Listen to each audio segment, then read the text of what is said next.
Yang pertama yaitu bagaimana cara memakai masker yang benar. Pertama, semprotkan hand sanitizer ke tangan Anda agar tangan Anda steril. Setelah itu, ambil masker. Pastikan Anda tidak memegang bagian dalam dari masker. Lalu, kaitkan talinya ke telinga Anda. Dan rapatkan pada bagian atasnya ke hidung Anda. Pastikan bagian kanan dan bagian kirinya tertutup. Bagaimana langkah-langkah dalam mencuci tangan yang baik dan benar? Yang pertama, hidupkan air lalu basuh pada tangan.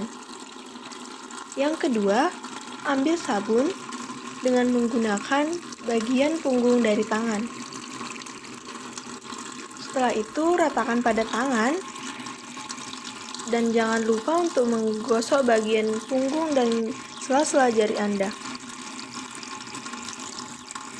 Setelah itu, pada bagian dalamnya dan sela-sela jarinya. Setelah itu, kunci bagian tangan seperti ini dan pada bagian ibu jari. Lalu, dengan menggunakan bagian kuku, usap bagian dalam tangan. Lalu basuh tangan dengan air.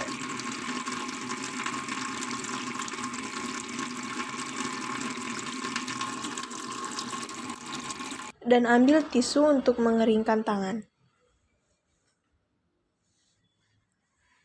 Dan jangan lupa untuk membuang tisu pada tempat sampah yang telah disediakan.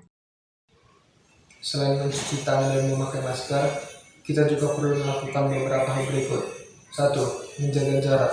Menjaga jarak minimal 1 meter dengan orang lain untuk menghindari terkena droplet dari orang yang bicara, batuk, atau bersin.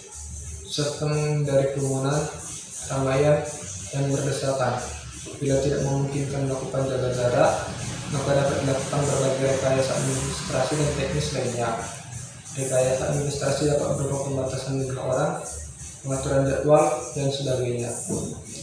Sedangkan rekayasa teknis dapat berupa pembuatan partisi, pengaturan jalur masuk dan keluar, dan sebagainya.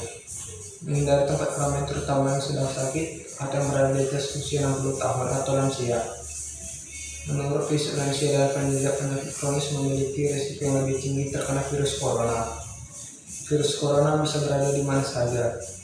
Jadi, semakin banyak kita menghabiskan waktu di luar rumah, maka semakin gampang pula kita terpapar oleh virus jahat ini. 2. Olahraga, nutrisi yang cukup, dan tetap produktif. Meskipun rasanya sulit dan malas, namun kita harus menjalaninya. COVID-19 bukanlah alasan kita untuk tidak melakukan apapun. Selain itu, kita juga harus memperhatikan gaya hidup sehat seperti makan makanan yang bergizi, rajin berolahraga, tidak mengonsumsi alkohol, mengurangi.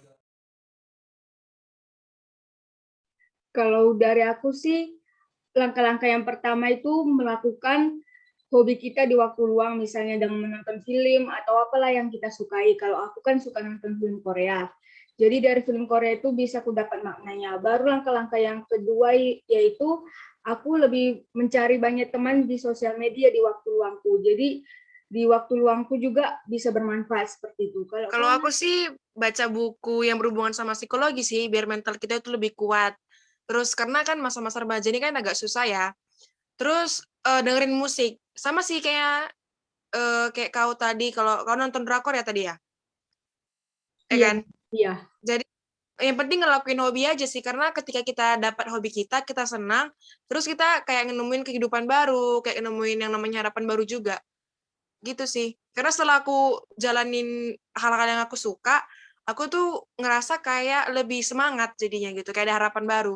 Jadi ketika melihat tantangan, aku ngerasa dapat harapan gitu. Kalau dari hal-hal yang udah aku lakukan tadi, harapanku itu aku di masa pandemi ini tidak jadi lebih stres gitu, karena bisa mengisi waktu luangku dengan melakukan hobiku. Lalu harapanku yang kedua itu ternyata di masa pandemi ini banyak sisi positifnya kayak gitu. Jadi itu harapan dari aku. Ya, harapanku apa ya? Hampir mirip sih kayak kau, tapi itu tadi memang berhubungan dengan mental. Karena mental health itu penting. Situ aja sih paling dapatnya di situ. Ketika kita ada jalan yang kita suka kan lebih berpengaruh ke kesehatan mental kita. Itu aja sih. Oke, sekian dari kami berdua. Semoga motivasi dan harapan yang kami berikan dapat bermanfaat bagi teman-teman yang sudah menonton video dari kami. Terima kasih.